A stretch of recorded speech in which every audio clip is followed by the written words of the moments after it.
But yeah, before we get too into the weeds here, let's go ahead and hop into what hit me in a weird kind of way. I'm still kind of digesting what happened over the weekend.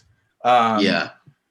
you know, Khabib, or as I like to call him, the Beeb, has been one of my favorite fighters since he came into the UFC. I remember one of his early fights with Gleison Tebow, just being an absolute battle back and forth, and that was the first time I really took notice of the Beeb. I was like, oh man, this guy's kind of a beast. Because Tebow was, Tebow's a brawler, but he's got good grappling and wrestling, so he's not afraid to get in there and mix it up. And you know, Beeb did what he does. So it was Hmm. impressive to see him right out of the gate. And I mean, his whole career, he's dominated people. I mean, the closest fight was what? McGregor, maybe? Ali Quinta, maybe? Maybe that I T-Bow fight? I'd say probably McGregor. Yeah, yeah. Because I mean, McGregor really rocked him a few times, and no one really did that to him. In standing like other than McGregor, but then Khabib just did what he does. So yeah, Yeah. Um, so, recap of the fight.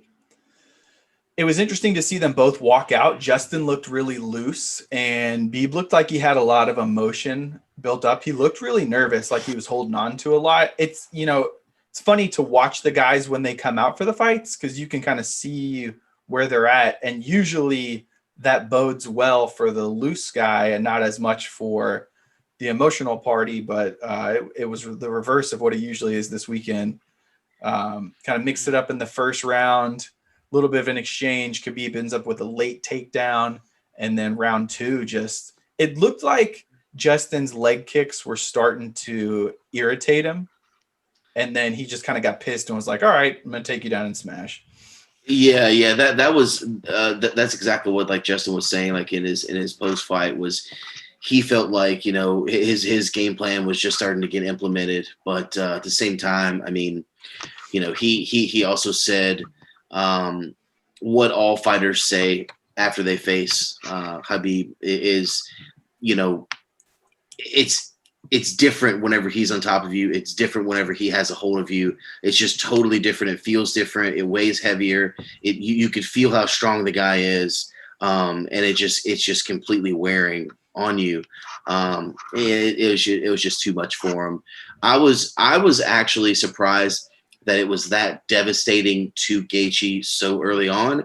I thought that maybe third round, and that also makes me look back to the McGregor fight and have more respect for how much McGregor did as far as on the ground defense. I mean, he did as much as he could. I mean, I just to kind of throw this out there. I mean, you take for example McGregor and how he did versus Khabib versus how Gaethje did. It's just two totally different fights for me. But going back to this one, I was just kind of surprised, man. Like it was a very rough L for Gaethje. I feel like this did not look good for Gaethje at all. Of course, they want the pre-fight. Every pre-fight, little expose, was always hyping up, the Right. contender, and they did such a great job of doing that. But this one felt like more legitimate, I guess, and the expectations were higher, I guess, from Gaethje, I guess, just because of his ground game, his so-called ground game. It's funny. I saw Nate Diaz call him out because of that. Yeah, that was a funny call out. Well, It's Nate great. is the type of person I think that would be a really matchup problem for Habib. Being able to having those long limbs you can get better leverage on submissions with that, and both the Diaz brothers are great off their back. I think for me that was the Yeah. big allure of the Tony Ferguson versus Habib fight because Tony is that similar kind of build, loves fighting off Hmm. his back, super dangerous with the sneaky submissions. Hmm. So ultimately, still really disappointed that we're never going to end up seeing that fight. I think Justin for me, I think he got like he walked into a series of very fortunate circumstances for him that led to this title shot. So like he was undefeated Yeah. when he came into the UFC, I believe, but he lost two quick. I mean, they were absolute battles back and forth, but he lost to Poirier and he lost to Eddie Alvarez, I believe. But he, I Yeah, it mean, was Alvarez. Yeah.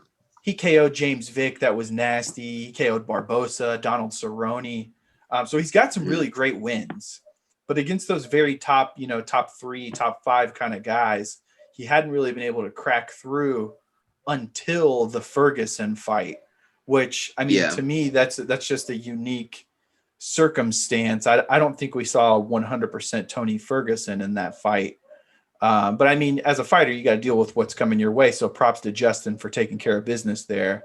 But I say all of that to say, I feel like, he was just he was in the deep end tonight and really out of his league from the start. And that showed, man. Yeah. We went through him like a hot knife through butter. Like you could see he wanted that triangle as soon as he took him down and he got on top, moved position into side control, threw his leg over. Oh man, flipped it onto his back, pulled the head through. Like it was impressive, man. That was really impressive.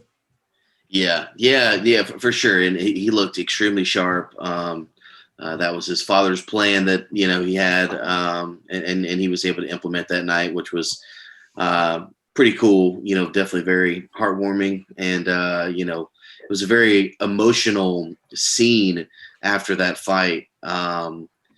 It's funny because my roommate, she kind of caught me watching between college football Saturday and the fights. I had 2 different screens going. I saw that you had it going on in the 2 rooms. That was hilarious. It was great.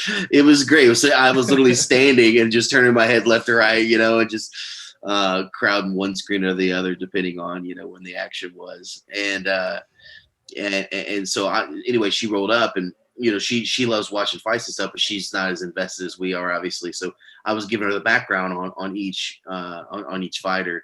And afterwards, she was like, "Dang, is he crying because he's so good? He's undefeated." And it's just so funny. It was just so funny to kind of hear her perspective, like her not knowing, much except for what I told her in the 30-second, little little background that I gave. But yeah, that was definitely an emotional scene. Reason I say that with her is because even the casual fan could tell that was a big deal, what we saw there. And I don't know how I feel, it's kind of crazy that he has been telling so many people in the media, kind of just keeping him on the line about 30-0 and GSP, and he was not afraid to speak out about the Conor McGregor questions or the rematch. It was very interesting for him to just kind of end it like that. It was and a great shock value. I'd say that, and I'm sure that's what he's going for. I wanted to see that GSP fight so bad. I mean, I don't think it's dead. I don't think that fight's dead by any means. I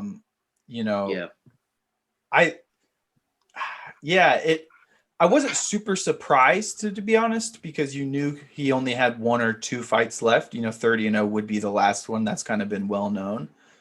Yeah. So to see him cut it short by a fight, I mean, that did catch me off guard, but I wasn't shocked completely, especially when you add in, his father and just kind of the state of COVID in the world right now. It was a surreal moment. It was pretty cool. It was special. Like, it was unique. You could hear DC and the broadcast booth start to choke up a little bit when it was all going down.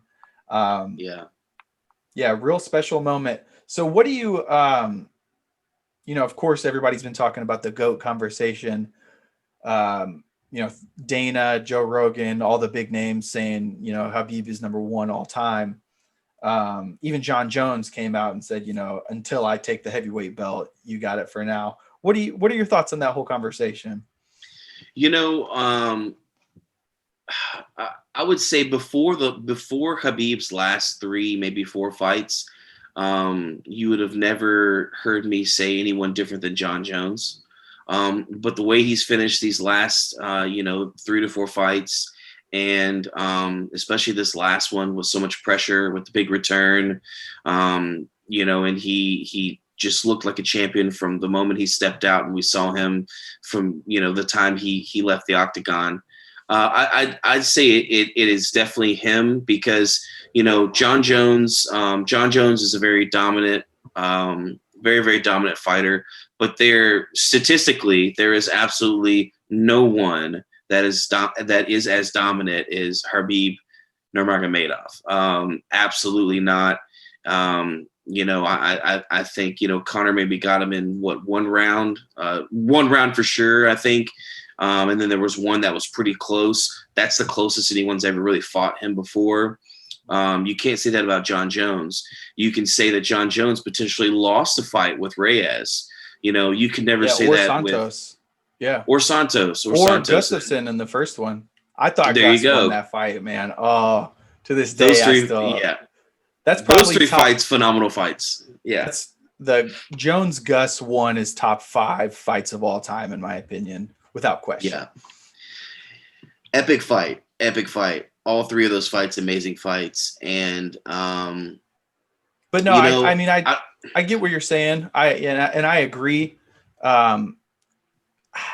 When you were saying statistically, I thought you were going to go the other way though, because the argument against the Khabib is that he only had 4 lightweight title wins, so it's not like he established himself as a champion and dominated like someone like a John Jones has done at 205.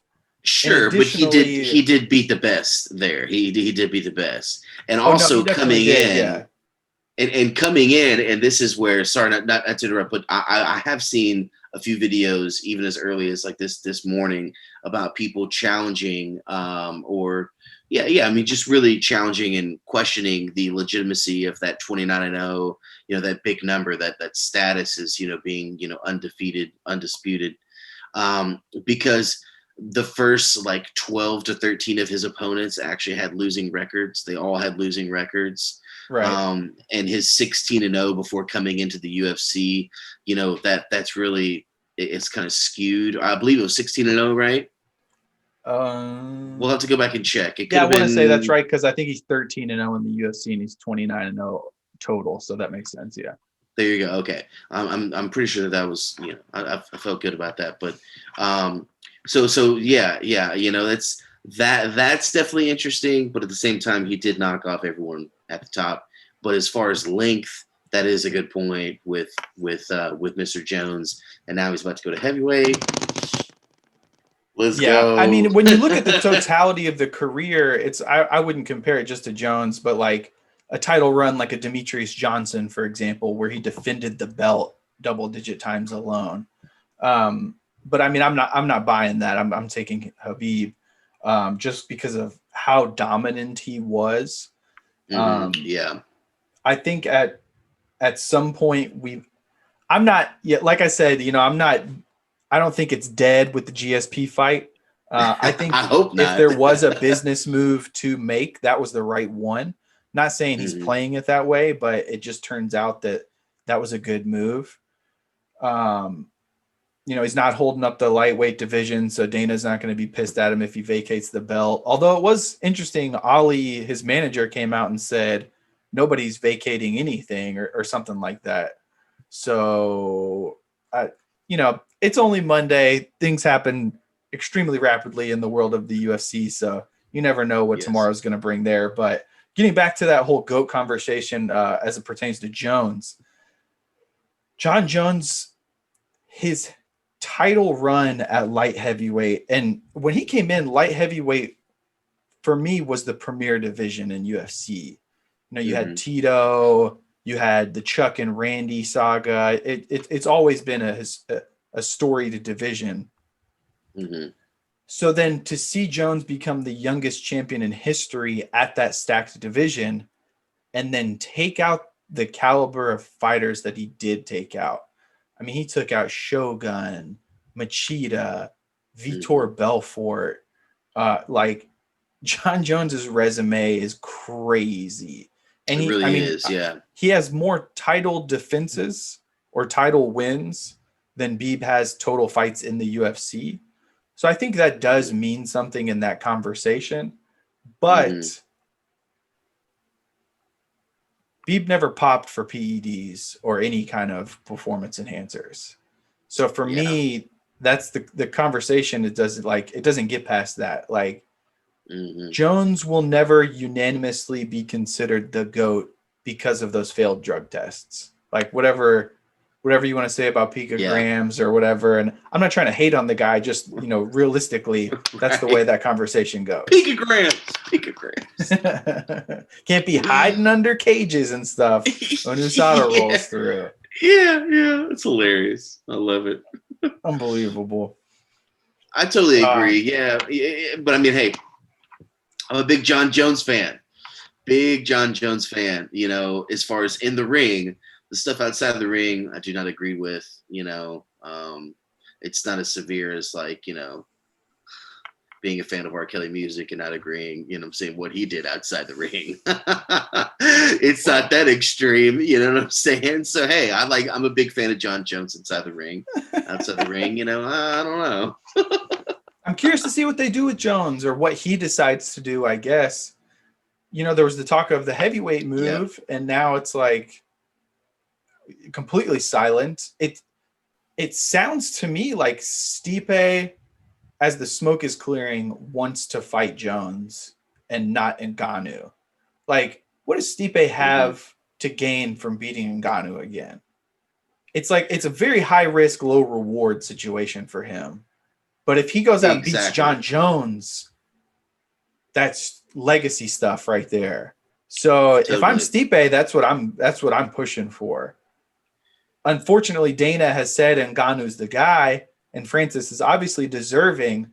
One thing that I heard mentioned that I thought was super interesting would be, let's say they do Jones versus Stipe. What are you going to do with Francis in the meantime? Francis versus Derek Lewis. Give us the rematch. Now is the time to do it. Yeah. Or really, I mean, I don't know if John Jones would go for it, but John Jones and Francis before the Stipe fight, right? I mean, because Stipe can't come back until March, right? Or later than March. There's got to be a title on the line if Jones is there, and not like an interim title. You know what I mean? It's John Jones we're talking about.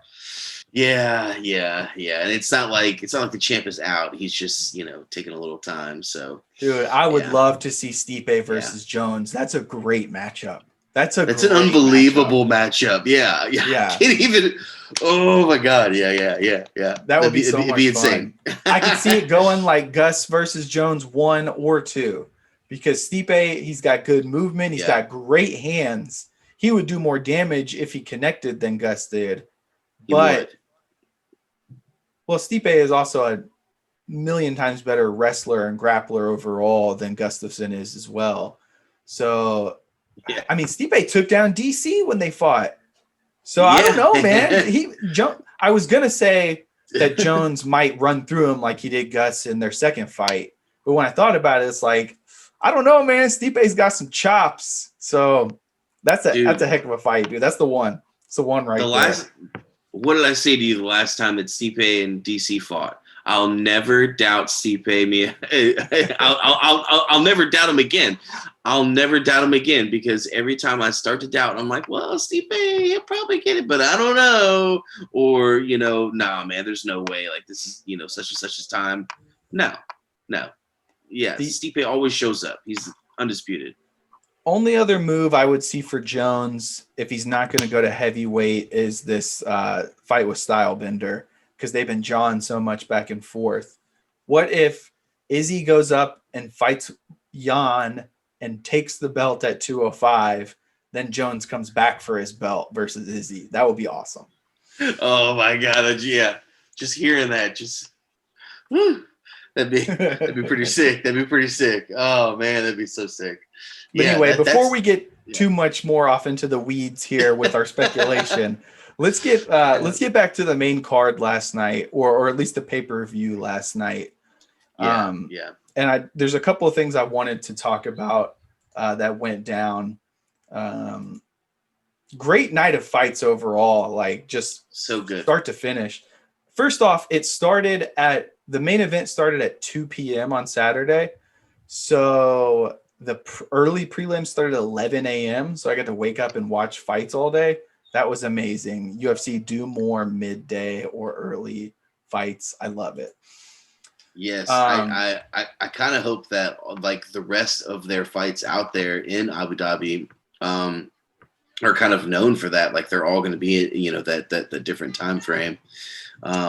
Yeah, it was awesome. I mean, we got college football and UFC in a day, the whole day. It was great. I loved it. That's great times right there. Yeah. Joel Alvarez, really quick submission in that fight. Looked like he was just really outclassed Yakovlev. This dude looked hilarious. He looked like they picked him up out of Walmart and just kind of placed him in the ring. Only reason I'm talking up the early prelims is I wanted to throw this name Miranda Maverick out for everyone. Just so in case you see her in the future in that women's 125 division, you're not surprised by what's going on. This young lady is an impressive striker. She hit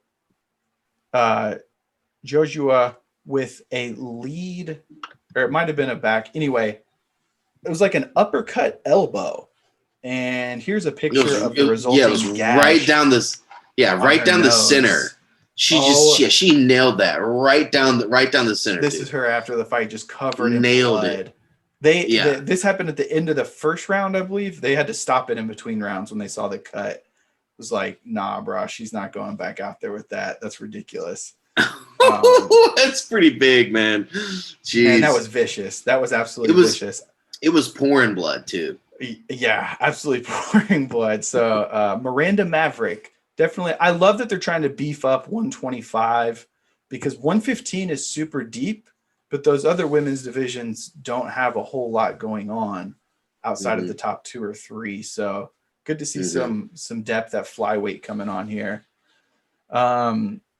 Interesting fight, Jung Da-un versus Sam Alvey. I love smiling Sam Alvey. He's one of my all-time favorites, I feel like. That was, I didn't know much about smiling Sam before, I watched him, he shaves a smiley face in the back of his head every fight. What a guy, man. What a guy, yeah. But, a result you don't see every day. I think it was one ref was 29-28. No, 30-29 Alvey, 30-29 other guy. And then I guess the last ref gave each of the first 2 rounds to Alvey and then the last round as a 10-8 to the other guy. So it ended up being a draw. A split draw. Yeah. Yeah, split draw, not like a majority draw like we saw with Cerrone versus Nico Price. So if you had that on your UFC bingo card, go ahead and drink for that because you don't see that every day. Yeah, what a parlay that would have been. There's no one. Yeah, right. Okay, so Cowboy Oliveira got subbed by this guy Shavkat Rakhmonov. That dude is 13-0. Looks like somebody could do some damage at welterweight in the future. Did you see that guy? Yeah. It looked like the Brazilian Cowboy was not taking him serious at all during that fight, and then boom, he just gets submitted. So, I saw it. It looked like it was going to be an interesting fight, and unfortunately, it was a very short one. Yeah, Rakhmonov looks like he's got some skill there especially with the submission game. I think he's a Sambo background guy. Sambo guys are always dangerous. Nathaniel Wood, a young Brit versus up-and-comer Casey Kinney. This was a really solid fight. They fought at a catch weight of 140. Wood filling in on the short term. Just a constant output. 325 versus 249 on the total strike count. That's crazy output. Yeah. It's like Colby Covington, Robbie Lawler output there. Legit, yeah. So props to Casey getting the win and a close decision there. Heavyweights for the main event of the prelims. What a fun fight. And Tai Tuivasa. Yeah. I love watching Tui fight every time he gets in there, man. Like out there trying to drink beer out of a shoe and he went the shoey. Like who does that? Yeah, he literally asked for the shoey right after he got the victory. Hopped up on the cage and he was like, "Give me where's the beer? Where's the beer? Where's the beer? Give me the shoe!" Like, this is a wild man. They're like, "No, absolutely not. Get out." So I can't remember if he's an Aussie or a New Zealander, but yeah, just for everybody that doesn't know, like after every fight, he gets somebody's shoe, or if like he's in the crowd for fights and they pan over to him and fills the shoe up with beer and then like shotguns it like it's like a funnel or something, like this psycho dude over here. But he tried to do it after this fight, and I guess they didn't have beer inside the arena. So the dude threw him a shoe, but then there was no beer around. He was just like looking like an asshole. Yeah, and they already wanted him off the cage the moment he got up there. It's like, geez, guys, funny. Like, come on, rules. But yeah, Ty is a short heavyweight that cuts to 265, and he's finally taking his nutrition seriously and has crazy power in his hands, man. Just absolutely slept poor Struve right at the end of the first round there. He also has extremely interesting tattoos. I don't know what's going on with his tattoos. Yeah, they look very tribal. At first, I thought it was like a brick building, like one of them, and it just went from like his love handles all the way like to below, like right below his calf muscles. It was really odd when I saw this. Almost looked like a Samoan or something. Yeah, it definitely looked like that. A closer look. Interesting though. Yeah, very very young fighter with a bright future, man. Main card, 6 fights on the main card this weekend. Finally got to see my fight with the rematch of man, this was a tough one. I was wondering what you were thinking about this, man, because honestly, I mean, it went the same way that the first one went, right? Which I knew was probably disappointing for you. But also it was a banger. It was a banger. Both of them have been bangers, but both of them I have hoped, or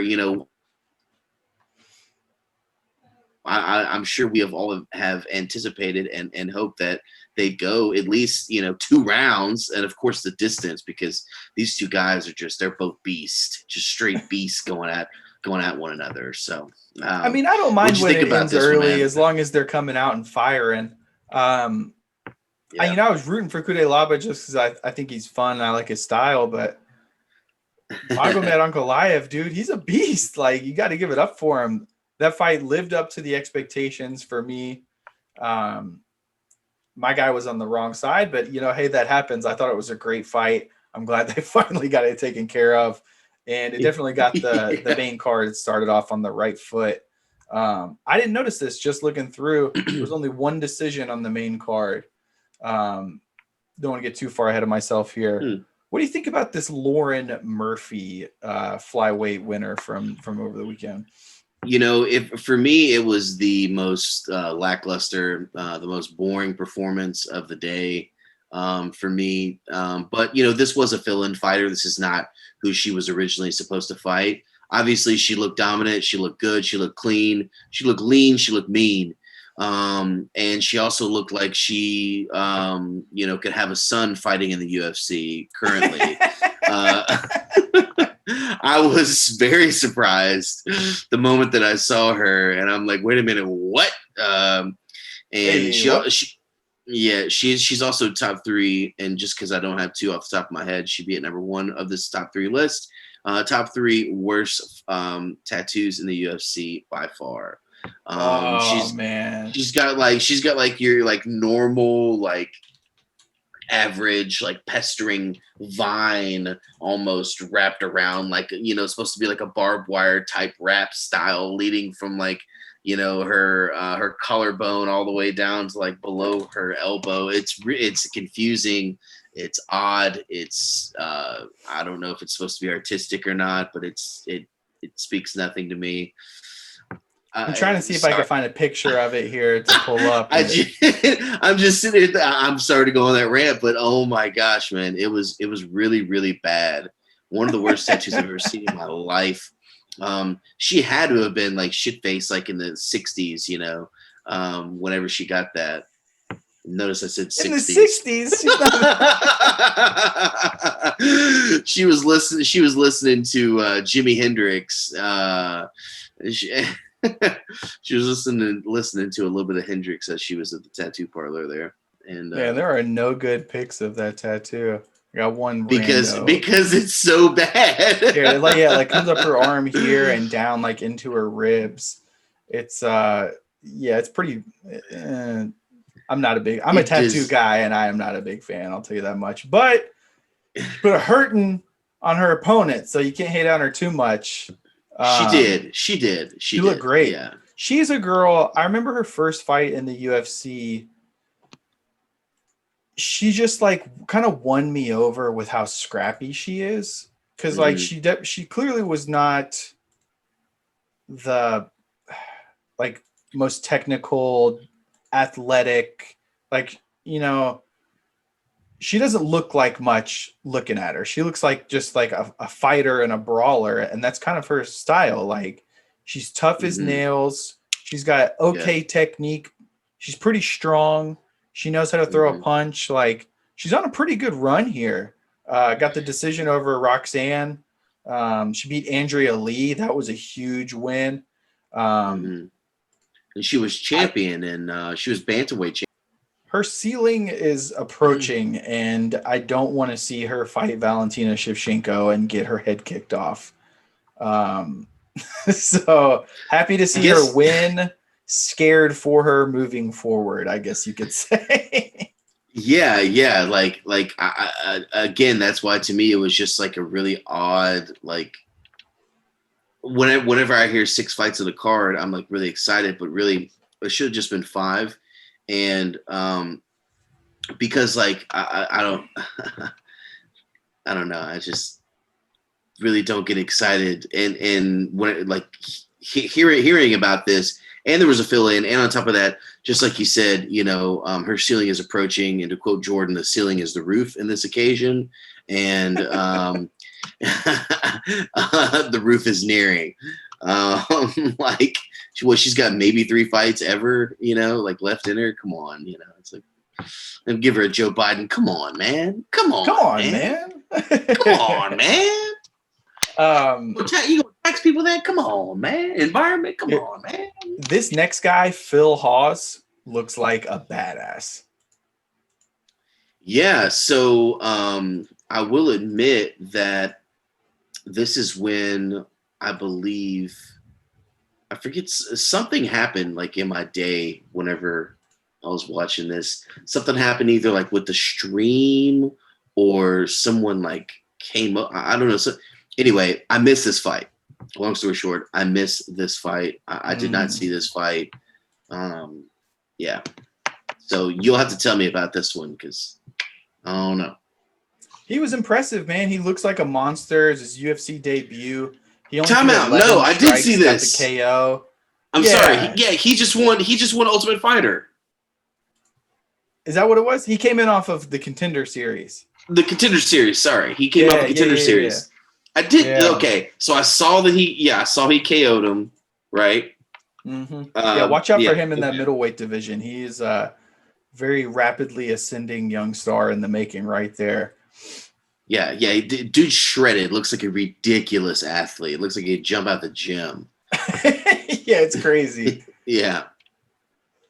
Somebody that I'm really starting to become a big fan of is Alexander Volkov. I know you are. I can hear it every time you say Volkov. He's okay, so he KO'd Walt Harris over the weekend. Like, it really was a one-sided fight. Volkov is like, he's gigantic. He's 6'7", 265, first off. So he's a monster. Yeah. His nickname is Drago. Love it. His back tattoo is amazing. It's ridiculous. I think he must have just finished that because I don't remember it being that badass. But just looking at his history here, KO'd Harris. His last fight, he lost the decision in a main event to Curtis Blades. Curtis is a really bad matchup for him because all he wants to do is wrestle. But Yeah. Curtis dominated the first couple rounds by putting him on his back. But Yes. Curtis was slipping by the end of that fight. And Volkov was, if there was another 2 minutes in that fight, Volkov would have put him away. So I was really impressed. So too. Mm-hmm. Really impressed in the loss there, seeing Volkov in his performance against Curtis Blades. But I mean, if you go back, he beat Greg Hardy in 2019. He's got a win over Fabricio Verdum. He beat Stefan Struve and Roy Nelson back in the day. I mean, this guy's got a lot of fight left in him. I think, just another great piece of depth there for that UFC heavyweight division. I'm a fan of the heavyweights. Love the heavyweights. You got to love the heavyweights. The heavyweights are so entertaining. I mean, these guys are humongous. They are so powerful, and especially the ones that have speed. They all have speed, agility. I mean, these, like you said, Volkov, he's a monster. He's a monster. He is a huge, huge beast.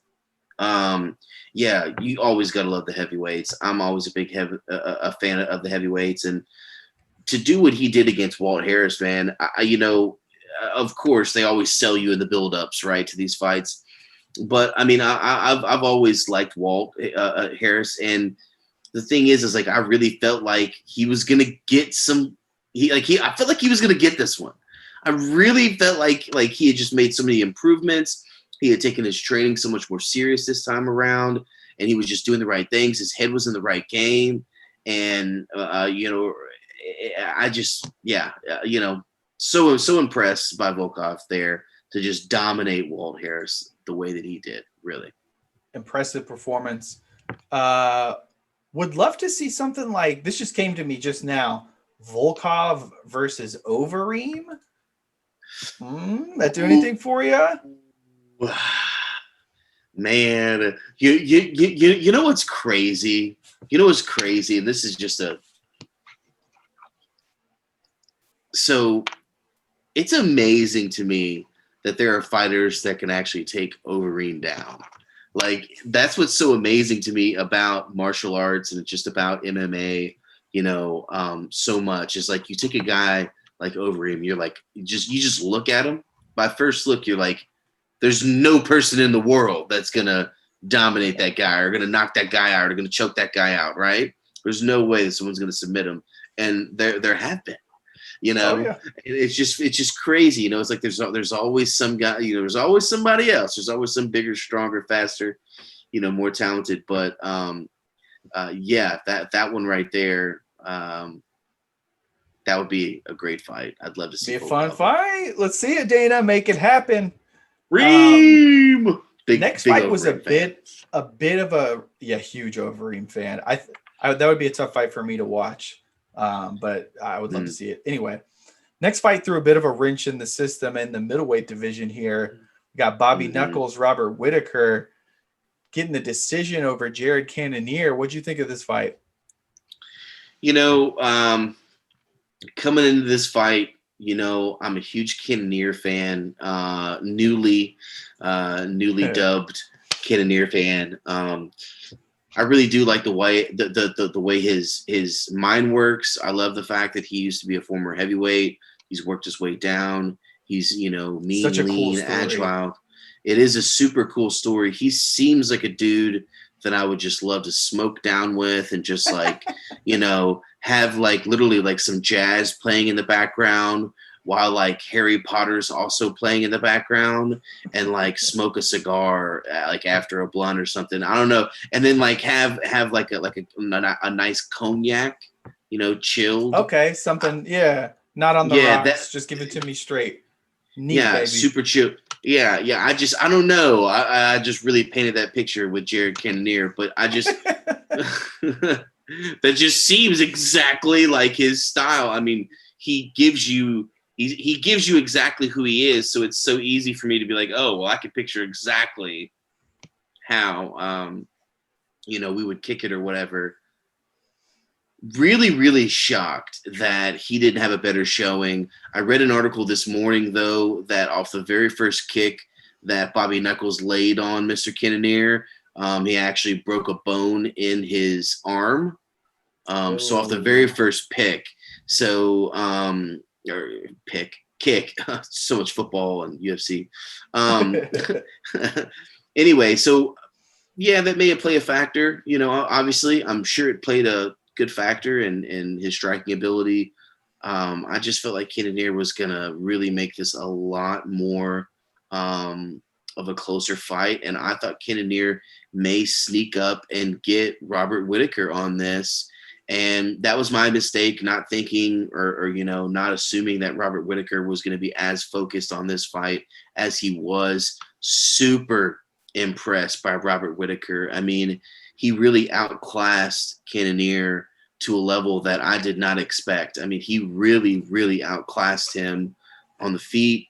And also, it just kind of reminded, I feel like, us all why Robert Whitaker is the undisputed number one contender of this division, which again brings another question. Well, if he's the number one contender, who can beat and who can take down Adesanya? I don't believe anyone in that division right now can. So very, very interesting, the outcome of this fight. Dominant performance, really, by Whitaker. I was very, very impressed. It's hard not to be a fan of Whitaker, but holy shit, when he comes out and does that, as humble as he did and as quiet as he did. I mean, he was very quiet throughout the press conferences leading up, all the media leading up. He was very humble, just very reserved, knowing that he could have got slept, but also trusting in his training and his elite ability, to really take over this fight and dominate, which he did. Yeah, if Izzy doesn't go up to 205 for the belt or fight Jones next, it's got to be Whitaker. Nobody else at 185 deserves that title shot right now. No, yeah. Yeah, Whitaker came out. He beat Till. Now he's beat, convincingly Cannonier. Looks like he's, kind of refreshed, got his spirit back for the, a little love for the sport coming at you. That always makes things, easier going through the days. Yes. Yeah, as an athlete, that makes a big difference when you have a goal in mind and you're not like burnt out and you're actually excited to move forward and train rather than, not this garbage again. You know what I mean? Like, it's a big difference on your stress levels throughout the day and just your overall mentality. And you could tell he's made a big switch after all of the pressure of having the title was relieved from him. Yeah, for sure. Yeah. It's as you were saying that, I was just thinking, like, in my mind, I was always one of those people that loved practice. Like, I loved going to practice. I just loved it because I was able to play the sport. Yeah, you were those guys. It's fun. But just like, I was a gamer. Just like, I'm a gamer myself. No, listen, I loved it all. I loved it all, knowing that from an early age it was going to be short-lived, and that's just, I was weird that way. I thought that way. I was weird. It depends what sport. Like, track practice was awesome, or basketball practice could be fun. Football practice, 9 times out of 10, was miserable. In my opinion. Football games were fun. Football practice. Oh my gosh, man. After all the years and doing the same things over and over again for hours and just beating your body up, and by this time of the year it starts to get cold, and like, dude, remember sitting through practice in November and it's like, the sun's going down earlier, it's pitch black out there, it feels like midnight, it's like 20 degrees, you might not do anything for a period, so over there like huddling with people for body warmth. Like, I'm so glad I don't have to do that anymore, dude. That was terrible. See, I miss it. I really hate the cold weather, but I miss those times, especially because once you got in for a period, you're warmed up, you're heated up, and then as it gets later in the season, other teams aren't playing, they're at home, you are, and it's just, I don't know, that whole winter, feel. I think that works both ways. I think that it is cool knowing that you are still continuing like in the playoffs and somebody else has, like, they're at home watching TV. But also if you're on a team that you don't like, it's like, shit, I'm out here in the cold with these assholes, and they're at home watching TV. I wouldn't be doing that. That's a good point. Okay. Yeah, different experience, I guess.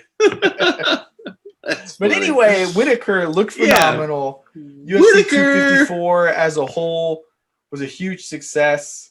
Again, like I said, I'm not putting Khabib to rest just yet. I think there's a glimmer of hope that we might get the GSP fight in the future. It's the only fight I would want to see him come back for, though. Like, I'm not trying to see him fight Conor again or like Tony or something. Like, only if it's GSP. See, for me, I would love obviously GSP. 100% agree. I would rather him come back.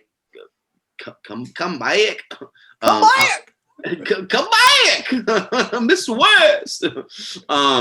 I would rather him come back and fight Tony than rather him come back and fight Conor again, just because Conor, if say he had 6 months to prepare for Khabib, I think maybe he takes it to a decision, maybe, or he knocks him out, or he just gets dominated later in the round, just like he did again. And it's really tough to say. I don't see a rematch with those two going any differently, which is why Conor's got to be the happiest guy in the world right now, because he was never going to beat. Like, realistically, he was never going to beat Khabib. Now he's got a chance to get the belt back. Well, the only way I think that he was ever going to beat Khabib is if he played so many mind games with him that Khabib stayed on his feet longer than he should.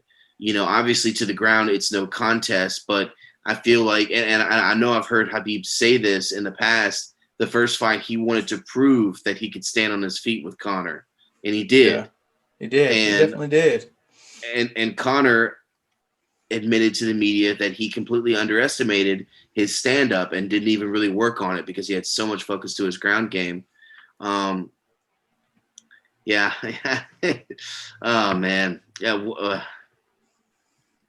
What a deal. What a deal. I'm sorry. I want to talk a little bit about the 155 belt here in a little bit. But before we get to that, just wrapping up here, I want to talk just kind of about the other fight cards that were in October, since, we haven't talked since September on the UFC.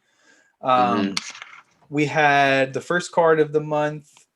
Definitely not a packed card by any means, but saw Jermaine Durandamy get another win. I'm a big fan of hers. She beat Juliana Pena.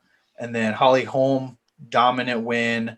Irene Aldana probably shouldn't have been in that fight in the first place, but good to see Holly get back in the win column at least. She absolutely dominated that fight. Yes, absolutely. Also, I was just going to say real quick on that card, on the prelims, which was hard for me to see, but he did get back in the win column. One of my favorite fighters of all time, the natural born killer, Carlos Condit, earned a decision win over Court McGee, who's also a vet, but I love Condit, man. He's one of my all-time favorites. He's been around for a long time, man. Mm-hmm. He's got a great style. Like, it's always carnage when he gets in there. And I really am still salty about the GSP decision. I thought he took GSP, but, I'm definitely in the minority there. But I thought he had a dude I think it was either the second or the third round, he hit GSP with a head kick. And, it didn't quite land all the way, but GSP dropped. And, dude, I thought it was over, man. That was a legendary fight. So glad to see Carlos Condit back. Would love to see him fight another legend. I mean, he's in his mid-30s. He might still have a few more fights left in him. Yeah. Hopefully.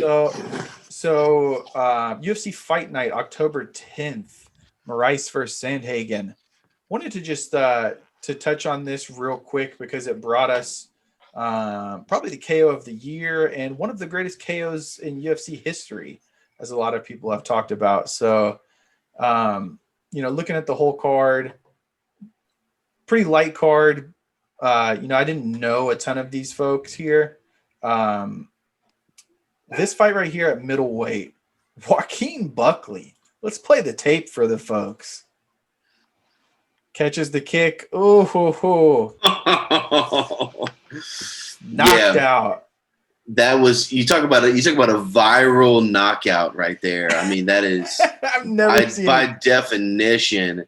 Yeah, replay that. Holy crap! Oh man, he just ran away from it, knowing. Yeah, look at that. After he delivered it right to his face, he just, he got let go. His off foot got let go for his ankle, and he just walked away, knowing that he just did so much damage. Wow, That was fun, man. That was so much that was fun. awesome.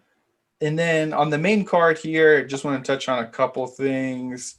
Marcin Tybura, I liken this guy to Tai Tuivasa, kind of a similar build, similar style. Yeah. I like him in the heavyweight division. Edson Barbosa back at featherweight got the decision win. Looked solid, I thought. Amir Khani is not a chump by any means. He's a very talented fighter himself. I like Edson Barbosa a lot. So I hope he has success in that featherweight division. There's definitely some really good matchups for him there. Yeah, he's a great, solid fighter, really. I'd love to see Barbosa versus Yair Rodriguez. That's a great fight. Yeah, I like that one. And then the main event of that night, Corey Sandhagen versus Marlon Moraes. Sandhagen kind of lost a little steam after his last fight, losing to Aljamain Sterling. Moraes was supposed to have the advantage on the feet in this fight, and this was tough for me because it got overshadowed by the Buckley knockout, which was amazing. Don't get me wrong. But if you look at Corey, let's see Sandhagen do some work here in the main event. Yes. No, they were exchanging. He was winning the exchanges the whole time, and bam! Oh like my god! He might have even grazed him with like his calf, but there's the slow-mo. Oh, right on the temple. Yeah, right on the temple, back man. Kick. Wow. Let's give that one right more. In the... Give him one more here. Ooh, look at the footwork, man. He comes in with the feint. Not the feint, but his plant leg here, you can see him start to spin it already as he comes in to set it up. So he's already got it turned around by that point. Bam, flips it. Choop. That was perfect technique, man. Shot right to the top of the head, right near the temple. Wow. That was fun. That was a lot of fun. Shout out to Corey Sandhagen there on that big win, staying at the top of the bantamweight division. Okay, moving on from there. This was a heartbreaker for me the next weekend. I've been looking forward to Chan Sung Jung versus Brian Ortega. That did not go the way I planned it to. But props to T-City, man. He looked incredible in that fight. He looked like he is actually ready for the rematch with Max Holloway. I expected Korean Zombie to come out and do much better, but I just feel like this is, a lot of fighters, they'll take a little time off or, they'll come back from a loss. They'll say, I'm new and improved, or I've learned so much, or I'll never make these, similar mistakes again, etc. Brian Ortega can actually speak like that. And he actually showed that he has changed. He's improved very much. He's put the time in. It's all paid off. He looked sharp. He looked very concise. He looked very, very, very good. Very light on his feet. Just around super a huge impressed. Evolution in his stand-up and just the fluidity of his movement and his just overall ability to lead the dance. He looked like Zombie never could get comfortable. When he thought as soon as he got into rage, Brian made him pay. And when he was out of range, he couldn't get into range because Brian was mixing it up so well with his movement. I'm not trying to hate. I'm just a big Zombie fan. Of course, I'm a big fan of Ortega. Super talented, great guy. Got big time star potential. Like we talked about, it was tough seeing him get beat up by Max like that. just seeing a guy that, you kind of see as a cool, or just, a guy in there getting beat up to that level. It's hard to watch sometimes. So happy to see him get back in the win column. Looks like he's going to get a shot at the title next. So Volkanovski Ortega, it's an interesting fight right there. Talk about a clash between two styles and height. There's got to be a big height difference there, right? Big size difference there, absolutely. Yeah. So, it's gonna be really, really interesting. Man, early projections. I'm leaning Ortega. Man. Volkanovski, though, those leg kicks were unbelievably devastating. Volkanovski is he's an enigma, man, because like nothing about him necessarily jumps off the page at you. Right. Short guy, has like no reach, just really he's just really well rounded, and he's so strong. People underestimate how strong that man is. Yeah. True. So, I don't know, man. I don't know how that fight's gonna go. I think he'll be heavy on the leg kicks. I could see T-City trying to grab one and take down from there. I think that's his move.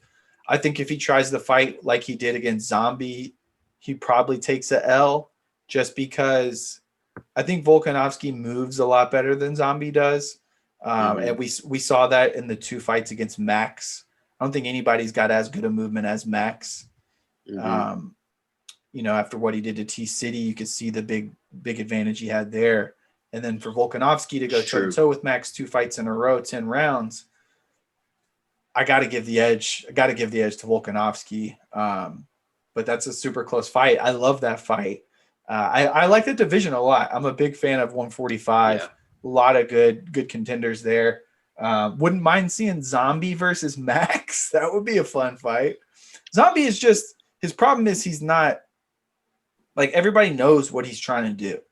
He's not like he's like slick or like has like a crazy submission attack. Like, he's got power in his hands.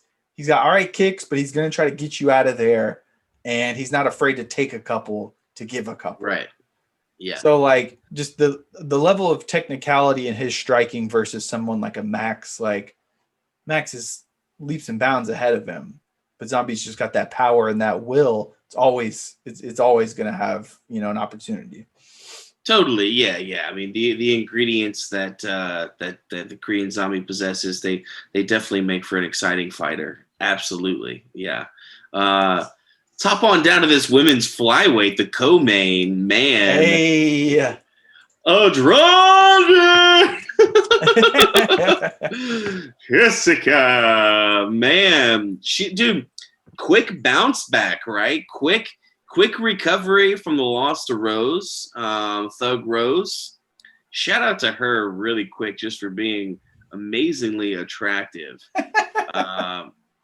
Unbelievably attractive Rose is, and the relationship they have.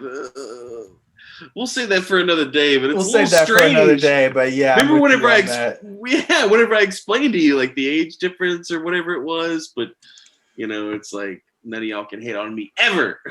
So perennial contender at 115 and former champion Jessica Andrade decided to move up from 115 to 125, and boy, did she look impressive. She looks stout. She's always looked muscular. She's very well put together. It looks like she could play tailback in the NFL. Given her another 10 pounds, though, she looked comfortable. She looked great on the feet. I think it was a body shot that really did the damage. Just ripped her to the body. She was landing just about everything that she wanted to. Didn't have the reach advantage, didn't have the height advantage, size advantage overall. She was at a disadvantage, and she was really coming out, pushing her to the back of the cage, and really wreaking havoc, when it comes to the inside. She was really eliminating all separation, that that she could put towards her. So yeah, great fight. She looked strong, looked Yeah, and lean, real lean. Caitlin was coming off of a big win. She had just fought Antonina Shevchenko, the sister of the champion, and absolutely dominated that fight. So, she had some swag for sure coming into this one. Number one, she's the number one ranked fighter in that division behind the champ.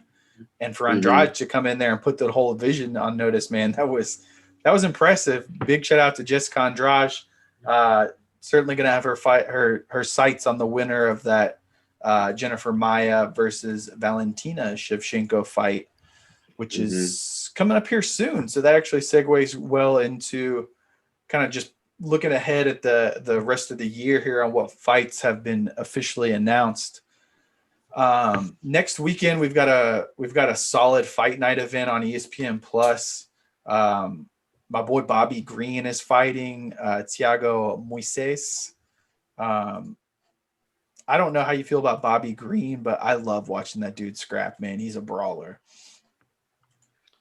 Let me see. Yeah, I'm looking at him. I don't know if I know too much about him. I'm a big Maurice Green fan, but I also like Greg Hardy. Yeah, he's. I was gonna say he's fighting Hardy. Yeah, of course, it's right here. Greg Hardy returns on that card. That'll be fun. Kevin Holland returning, making a quick turnaround. This dude love seeing Kevin. Yep. Yeah, he's a character, man. He's top 10 characters in the UFC right now. He likes to chalk trash during the fights, and I love that as a fan. Bryce Mitchell, some of the best jiu-jitsu game in the business. And Andre Fili is no chumps. That's going to be a great matchup there. You can bet Fili's going to try to get him out of there before they get too close. Uriah Hall versus Anderson Silva in the main event. We just saw Khabib retire. This is going to be Anderson Silva's last fight of his career. I feel some type of way about this fight. Yeah, it's weird, there's been such a lapse of time in between Silva's last few fights. It's always tough because I never want to see a fighter pull the Chuck Liddell and just fight for way too long and then just get destroyed and destroyed and destroyed. It's not necessarily the same case in Silva's, in Silva's case, but still yet, if he were to lose, if you're right, because your Hall is tough, man. Hall is really tough. And I wouldn't want to see him go out with the loss. I don't know, man. I feel really weird about this too. I feel really, really weird about it. Again, middleweight it's such a non-challenging division after the top person. So, yeah, big opportunity for Hall to make a mark, I guess. Anderson Silva, one of, if not my favorite fighter of all time. Just an entertaining, fun ambassador of the sport kind of guy.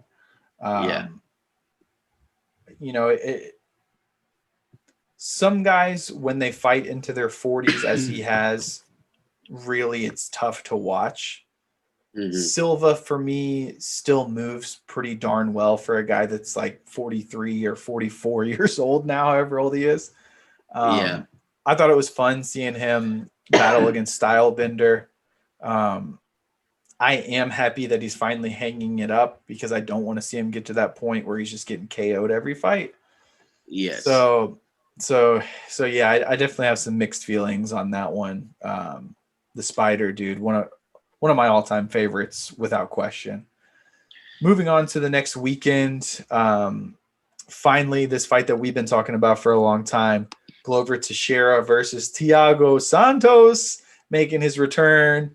The return. About that. Yeah, definitely. I think you and I even predicted this matchup a while back and saying that this is definitely the fight to make, and truly agree. Santos, man, what a beast. Facing a fellow Brazilian here, and it's going to be a super, super exciting match. Light heavyweight gets super exciting whenever you start talking about these two right here. So I'm pumped. I'm pumped for this fight. Definitely a title eliminator here. which is super interesting, even more so because Maheta, I believe, was the last person to beat Blachowicz.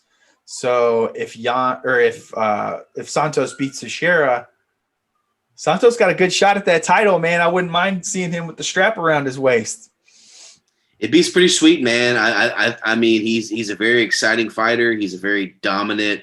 He has a very dominant presence about him, and I think he's highly marketable. So yeah, it would be really, really cool to see him hoist that the championship belt up. Yeah, he KO'd Blachowicz last year, or 2 years ago now. I love watching that dude fight. So yeah, pumped to see him finally get back in the squared circle there, or the octagon. I guess that's a wrestling term there. Anyway, the pay-per-view of November looking a little bit light. I'm sure they'll add some fights to this between now and then. Let's hope. Let's hope. Yeah. But just to kind of look at it here, Antonina Shevchenko versus Ariane Lipski. This chick right here is going to be a big time star. Watch out for her. Let's see what we got. Joaquin Buckley fighting again? Okay, young man. I was just gonna say, you know, this 2020 is definitely the year of fighters realizing that if you want to fight and if you're ready to go, Dana White will freaking sign you up. He'll put your name there, and he will make this fight happen. And if you're an exciting fighter who has that same attitude, who is adapting that same attitude, you're in even a much better position because this is the year to fight. There's not as much money being made by the UFC overall as a whole because that gate is non-existent, right? But as far as getting in fights and producing stuff, man, they're killing it, and these fighters could be making so much money. I'd be curious to see what the numbers are total revenue wise, because they're growing at such an accelerated rate now because they were the only sport to be pushing through the pandemic. They're breaking all sorts of records on their social media and like the digital streams and things like that. Like they might be making more money even without the gate. I'd be curious to see the numbers. That's a bold statement, but I don't think they're hurting. Dana White's not hurting by any means. I'll tell you that much. I don't think they're hurting yet because of their execution and just brilliancy on. Well, it also just seems like so many more fighters are just ready to go. It honestly makes so much sense because if you're preparing, and then all of a sudden you have a 1-round fight that you don't take a lot of damage in and you can recover from very quickly, why would you not want to continue to go and get another one in? That's the way you make money. That's your livelihood. Right. Let's go. This is a fight I'm gonna have to look into because it looks like he fought Paul Craig last year and it ended up being a draw in Sao Paulo. I feel like I watched that fight, but I can't remember what happened during that fight. So I'm going to have to look back into that. That's interesting. He's getting rebooked with that same Paul Craig guy. So yeah, we'll see that. Brandon Royval's coming back. Your old boy, Raw Dog Royval on the comeback. Raw Dog is back again.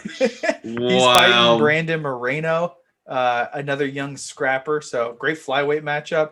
Royval's a win or two away from fucking around and getting a title shot just by being that guy that says yes to everybody. So you go, Raw Dog. You go. Popping off that card, we've got Jennifer Maia, who is the sister of Damian Maia, I believe. That's pretty cool. She's related to him. If she's not the sister, it's a cousin or something like that. But of course, she's a BJJ black belt, dominated in the only fight I've ever seen her in. Curious fight for the Bullet, who has not been tested since her last fight against Amanda, really. So it's been years since Valentina's had to break a sweat in the octagon. Hopefully Jennifer can put her in some positions here. We'll see.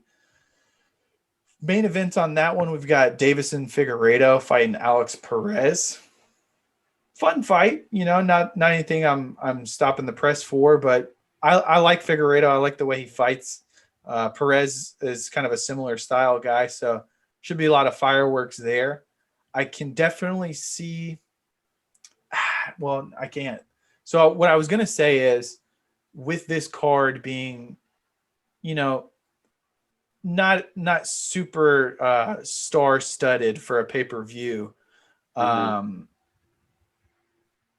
I know that they just booked Chimaev versus Leon Leon Edwards. Edwards. Yes. So I wonder if Yes. that'll go on that card there.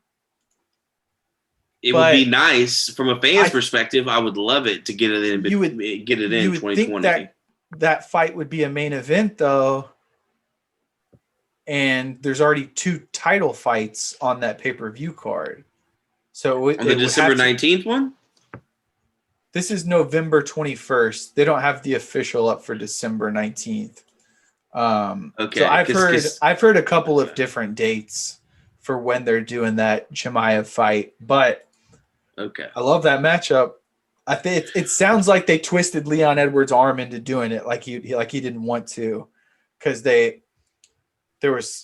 Leon had tweeted something about like Chimaev does nothing for me. Why would I fight that guy? And then out of nowhere, Leon disappeared from the official rankings on the UFC website. And then out of nowhere, a couple hours later, boom, the fight was booked and he was back on the website. So Yeah. it sounded like Leon Edwards had kind of been, trying to play diva ball or whatever there for a little bit. So I'm glad they finally got him to sign on the dotted line. Curious to Yeah. see if the hype train continues, man. It's a big time jump in talent right there, going from Shark to Edwards. Nice try, Leon. You have no leverage, dude. But yeah, same, absolute same. Yeah. It's a massive hype train, and it's traveling at such a speed that it's hard to catch on. But I believe that I'm going to try my hardest to hop on that train as well, because I'm starting to believe. I am starting to believe. You think he could take Leon? You know what? I haven't liked Leon from the very beginning. Ever since his little backstage, happenings with Jorge Masvidal, my man Masvidal. Okay, down there in Miami, serving up the serving up the little 3-piece in the soda on the side, and just keep it moving, just gliding out of there, as he would say.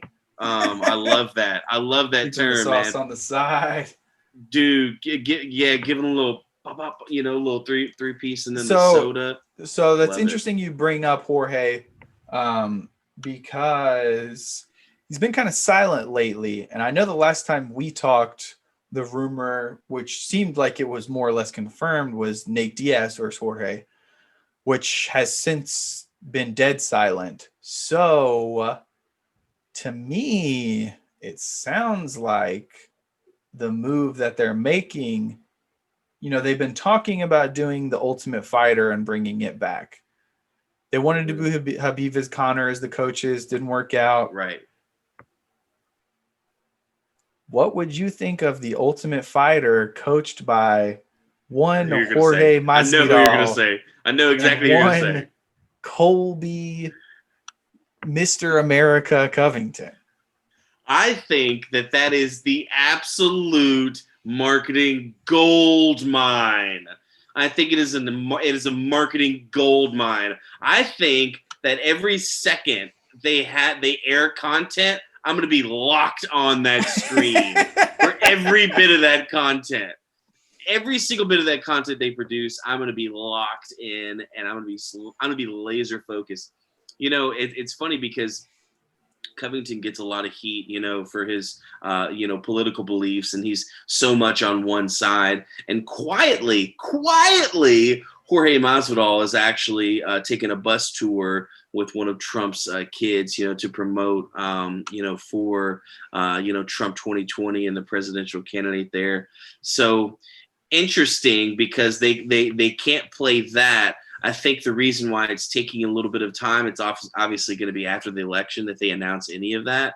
I do believe that they will make that fight. It makes the most sense. And I feel like both of those fighters will do that fight. They'll want that fight. They'll make crazy money out of that fight.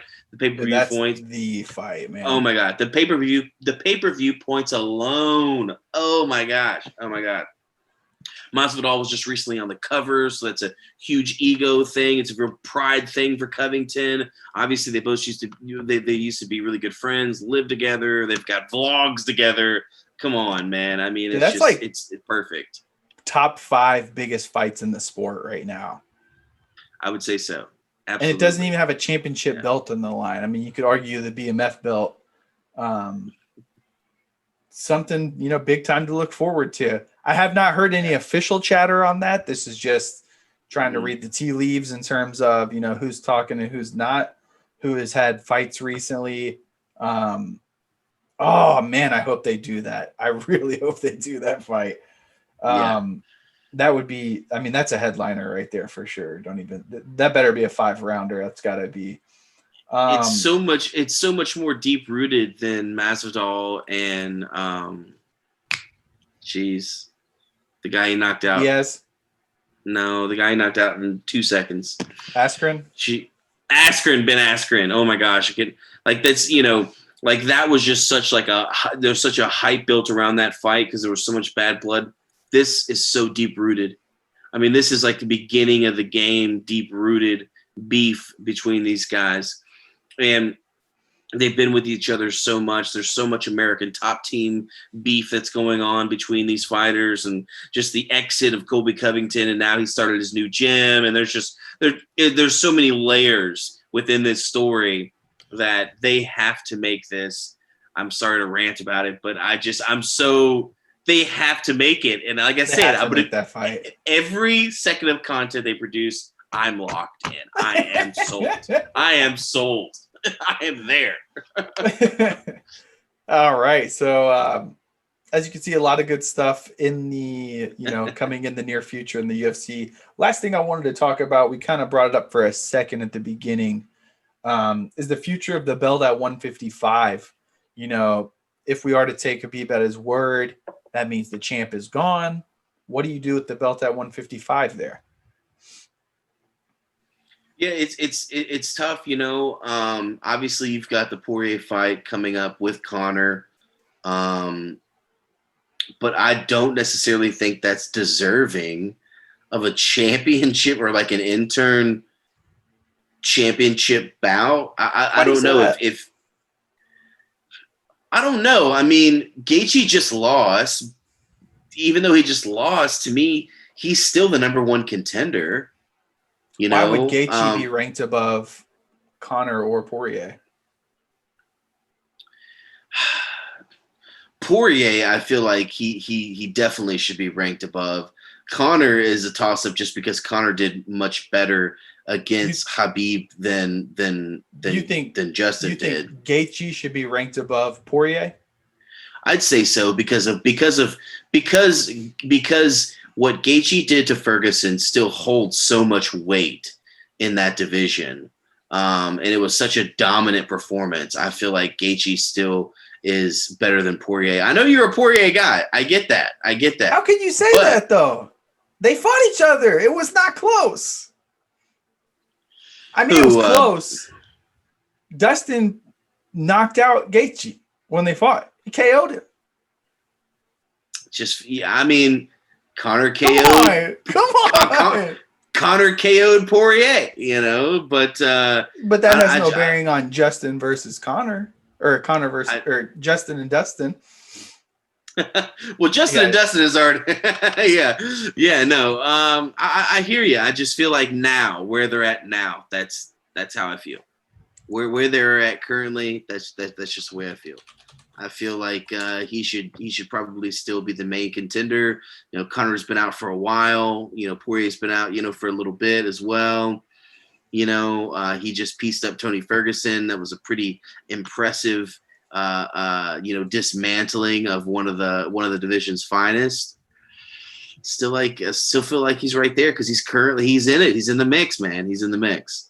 That's just a tough sell for me with him having lost head to head. Trying to pull up who he's beaten since then. So he got KO'd by Dustin. He beats James Vick, Edson Barbosa, and Donald Cerrone and Tony Ferguson. So he's got 4 straight wins since then. Yeah. I don't know, man. I think if you want to run that back, that's a legit fight. I think the way it's going to work out, I don't think those two will fight each other. I think Conor and Dustin will probably be for the title, and then Michael Chandler might fight Gaethje, or they might put Chandler. I would love to see them do both of those fights on the same card and then have the winners fight each other. So Chandler versus Gaethje and Poirier versus McGregor. I think Poirier is the most deserving of the bunch for a title shot, just because his recent success. I mean, of course, he lost to Khabib as well. But when you look at his fight history, let me just pull this up here. So he beat Dan Hooker earlier this year in what could be fight of the year. That was an awesome fight. Lost to Khabib, dominated Max Holloway. I've never seen anybody dominate Max like that. Beats Eddie Alvarez by KO, which I loved seeing that fight, especially after Eddie with the legal blow in their first fight. Yeah, anyone who beats I don't know. I hate Alvarez, dude. He's so whack. Since 2017, he beat Jim Miller. He KO'd Anthony Pettis. He KO'd Gaethje. He KO'd Alvarez. He beat Holloway by decision. He lost to Khabib, and then he had the fight with Hooker. I mean, he's on a run, bro. He is. So Conor versus Dustin. I would love to see that rematch because I think they've both improved a ton since they last fought. I don't think Dana's going to be able to get away with having a title fight without Conor McGregor in it. So I'd love to see Conor and Dustin, and then Justin fight Chandler for the number 1 contender spot. And then give me Tony versus Dan Hooker. That's a fight right there. That's a scrap. Yeah, I think, for me personally, I mean, obviously I love this division, but I'm a really, really big McGregor fan. I feel like this is going to be, everything has just been set up for the second coming of McGregor. And I feel like that we are at the very beginning stages of the second coming of Conor McGregor. And he is about to resurface. He's about to start dominating once again. If you think about every fighter that's in the top, 5 of this division currently are so much more,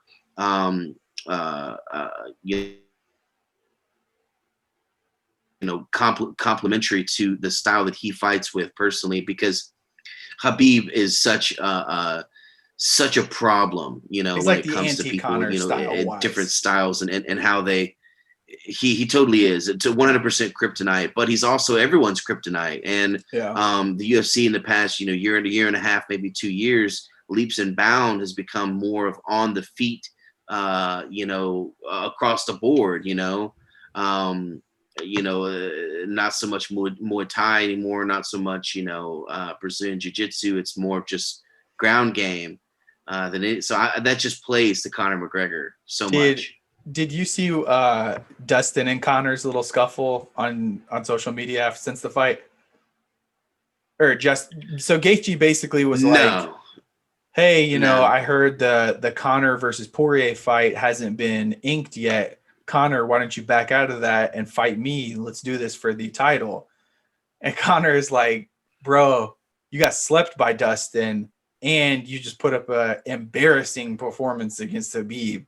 Like, slow your roll, basically, is what he told him. That was not anyway what he said, but that was the gist of it. It was classic McGregor, man. Which is pretty. I mean, that's spot on, I mean, too. That's spot straight on, up. Yes, facts right there. Yeah. I think Dustin might have a shot just because his boxing is so good and he's improved so much. But I think I land with you. I hadn't really considered it the return of the McGregor era, just because he's talked about doing so many other things like boxing Manny Pacquiao, and he's so He likes to go up to 170 every now and again. I think if he chooses to stay at 155 and dedicates himself to being champ, I definitely think he could have a great title run.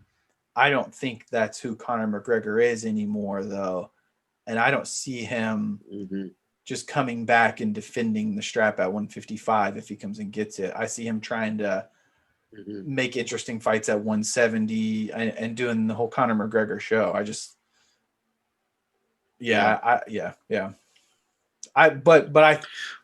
think he needs to stay at 155 and do that for his legacy. I think that would be the best move for him legacy wise, because I don't think he matches up at 170 with the top 5 as well as he does at 155. I mean, if you put him in, I would love to see Masvidal versus McGregor. Don't get me wrong. I think Masvidal takes him though. Usman would run through Conor. Colby versus Conor. Yeah, it'd be so interesting. That would be fun too. Yeah, all those fights would be so interesting to me because, like, in a way, in these big fights, you kind of never really know what you're gonna get. Like with a Conor, you know, like to an extent. I don't know. Like his 145, 155 dominated. You always knew what you're gonna get. He's going to come out. He's going to press you to the back of the cage. He's going to take full control of the fight. He's going to wear you down. He's going to hit you all over the place. And he's just going to win, right? But, like, you know, at 170, it is such an interesting matchup. It's crazy to think about. I think he only has one win at 155 in his whole career. He beat Eddie Alvarez. No. Who else has he beat at 155? Cerrone was at 170. He fought at 155 against Khabib and lost. And when he fought Dustin, that was at featherweight. Yeah, Aldo was 45. Nate was 70 both times. I only think he has one win at lightweight. Lifetime. But yeah, I mean, I guess if you look at it that way, the stage is kind of set for him to come back and really make a huge impact on his career and on his legacy. Yeah. You know? That's what I'm hoping. I'm trying to look it up here. I'm not having much success, but anyway. Dude, I can't think of any other wins at 155 because he beat Aldo and then he moved up to fight Nate. And then he fought Eddie Alvarez and then Nate again. Or was it two Nates in there before Eddie? But then after that, he went and fought Mayweather. And then he came back for Khabib. Yeah. And then he fought Cowboy. Yeah, it was his last fight. Yeah. Crazy, right? crazy. Yeah, absolutely crazy. Yeah. McGregor can pretty much do whatever the fuck he wants, but, you know, whatever. But... Yeah, that's at least as a biased fan, you know, and such a fan of UFC and so appreciative too to what Conor's done for the game as far as, you know, fighter pay, as far as just overall attention and publicity of the sport and, you know, being such an ambassador for the brand, you know, worldwide and everything and being such a great promoter. So many proper whiskey commercials during the pay-per-view event. He is winning. Yeah, I still haven't had a taste. I still haven't had a taste. I'm surprised, honestly. I haven't. Yeah, and I'm a quarter Irish. My granddad was an immigrant. I mean, you know, it's one thing me and Conor share in common. I feel like is the trash talk. Like, it's have yourself a proper drink. By no means am I implying that I'm anywhere near as good of a trash talker as Conor. I just wanted to say that I just enjoy talking trash. So I just wanted to clarify there on that statement, but. Yeah, you know, as we've kind of said a million times around here, it's a great time to be a UFC fan. So much fun stuff going on. That's really all I've got UFC-wise. I did want to say that this week we've got some exciting news. We are filming a Halloween special, which should hit you on either Thursday or Friday of this week. We're going to have a special guest for you guys. And we're going to be going over, some of our favorite Halloween/scary movies. So really excited about that coming on and for the special guest for everyone. Get out and vote, people. Voting is very it's very important this year. I honestly think we'll have a record number of voters nationwide this Oh year, yeah. this election. I think that is which is really, really cool. And as always, peace and aliens are real. Read the Pentagon articles.